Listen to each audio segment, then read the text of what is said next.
bago simulan yung main topic natin, iwawashing ko muna yung motor kasi puro alikabok na. Bigyan ko muna ng konting pagmamahal.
Baliktad pala yung box.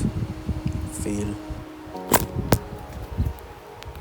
Ayan, RAMA 3 crown tap. Okay, so binuksan ko na pala siya kasi chinek ko kung tama ba yung mga items, plus pinalalamove ko lang kasi to.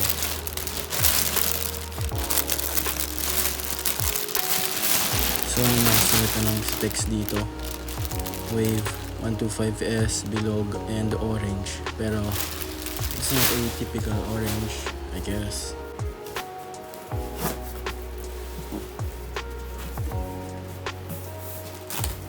Yo, so ito na nga. Pero hindi pa natin makakabit tong yung video na to kasi wala pa tayong bolts. In order ko pa, so mga ilang araw pa yung dadating. Kaya ipapakita ko na lang muna sa inyo to. Pero hindi ko na siguro ilalabas lahat kasi hassle talaga. Ito na lang unahin natin, front fender.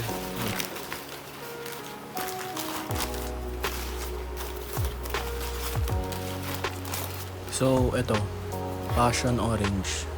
Like I said, I guess not your typical orange. So kung familiar kayo sa mga Honda Civics, may gantong kulay na EKSIR.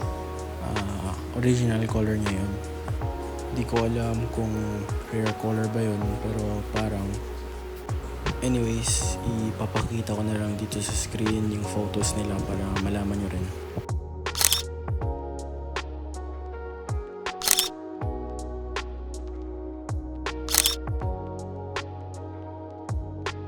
Anyways, nagustuhan ko tong kulay na to kasi I could say na rare siya. hindi pa kasi ako nakakita ng wave na nakagantong kulay. Kaya wag na kayo magpa-repaint ng gantong or bumili ng gantong kulay. Plus, original Honda color siya, although galing sa kotse, pero same.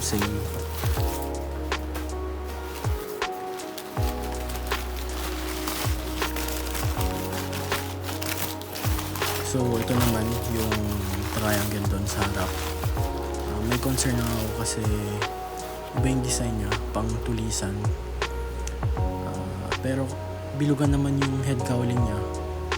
So kung may alam ko yung dahilan or ano ba, pa-comment naman sa baba. Pero wala namang problema sa akin. Gusto ko lang malaman kung bakit. May nakasabing NCA sa likod, pero RAMA 3 yung nakasabi sa box. Weird shit man. May butas dito yung sa paglalagay ng emblem, pero may sticker naman, so di na siguro ako bibili ng emblem. Parang kinostong paint yung itsura niya, hindi siya yung common na nabibili na kaha. Kasi napansin ko sa mga ibang kaha, ang plain ng kulay nila, yung sobrang dry. Sabihin na lang natin na parang patay, so win tayo dito.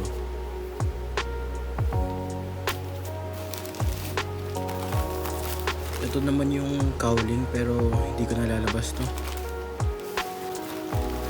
So ito yung side cover niya naman.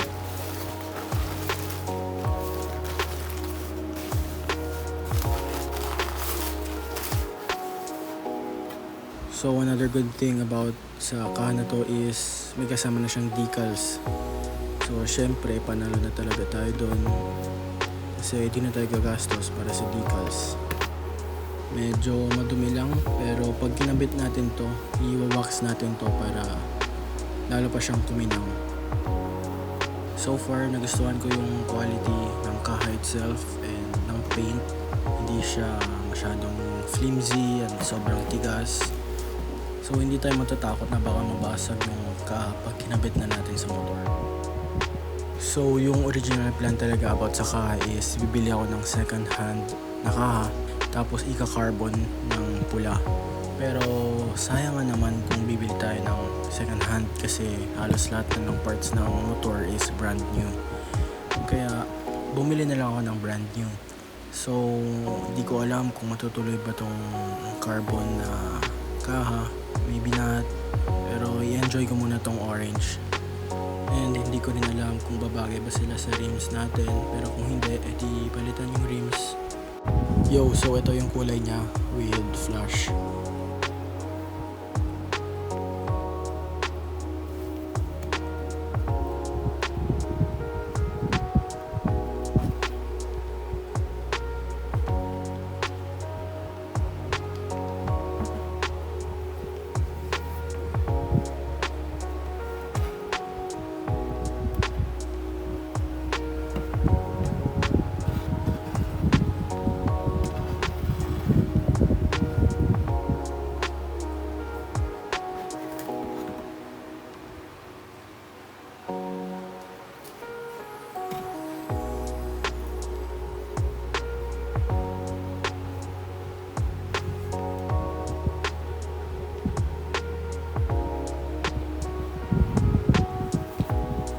So sabi ko nga diba ang hassle, tignan niyo yung galat.